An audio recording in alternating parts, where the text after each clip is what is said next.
শিলিগুড়ি পৌর নিগমের যৌথ বিক্ষোভ ডিওয়াইএফআই এবং সারা ভারত গণতান্ত্রিক মহিলা সমিতির।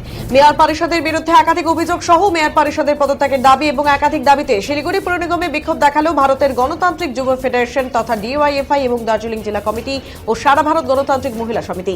মঙ্গলবার তারা মিছিল করে শিলিগুড়ি পৌর নিগমে আসতেই পৌর নিগমের গেট আটকে দেওয়া হয়। প্রতিবাদে পৌর নিগমের সামনে রাস্তায় বসে পড়ে বিক্ষোভ দেখান ডিওয়াইএফআই এর কর্মী সমর্থকরা। এর ফলে রাস্তায় স্কুলের বাস সহ একাধিক গাড়ি দাঁড়িয়ে পড়ে। সংগঠনের তরফে মধুমিতা দে অভিযোগ করে বলেন, মেয়র পরিষদ অসামাজিক কাজ করে চলেছেন, পাশাপাশি নাগরিক পরিষেবা দিতে ব্যর্থ শিলিগুড়ি পৌর নিগম। তাদের দাবিগুলি হল, মেয়র পরিষদকে অবিলম্বে তার পদ থেকে অপসারণ করতে হবে, শহরে ডেঙ্গু মোকাবিলায় সুপরিকল্পিত ব্যবস্থা গ্রহণ করতে হবে, পানীয় জলের সমস্যা দ্রুত স্থায়ী সমাধান করতে হবে, মাতৃসদন সহ পৌর নিগমের অধীনে সমস্ত স্বাস্থ্য কেন্দ্রে দিবারাত্রি ডাক্তার রাখার ব্যবস্থা করতে হবে। এছাড়াও একাধিক দাবি রয়েছে। মূলত মোট 6 দফা দাবিতে পৌর নিগমে এসে স্মারকলিপি দিতে আসে ডিওয়াইএফআই। পৌর নিগমে ঢুকতে বাধা পেয়ে পৌর নিগমের মূল গেটে স্মারকলিপি আটকে দেয় বিক্ষোভকারীরা।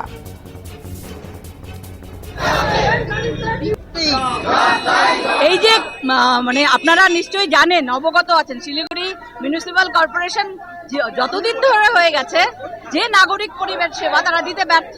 বেশিরভাগ সময় ডেপুটেশন দিতে এসে বা নিজেদের কোনো কাজ এসে এই যে গেটটা বেশিরভাগ বন্ধ পাওয়া যায়। এটা কোনো রাজস্বিক জায়গা নয়, সাধারণ মানুষের জায়গা। এখানে আমরা আমাদের সমস্যাগুলো বলতে এসেছি, আমরা সাধারণ মানুষের হয়ে সমস্যা বলতে এসেছি।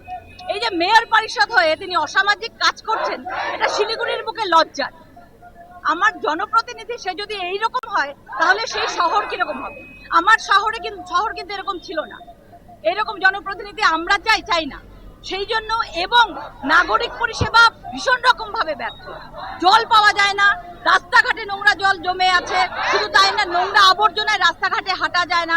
এইগুলো নিয়েই আমরা মাতৃসদন, সেখানে প্রচন্ড ভিড়, পরিষেবা ঠিকঠাক নেই, এই সমস্ত ডাক্তার নেই, এই সমস্যাগুলো নিয়েই আমরা এসেছি।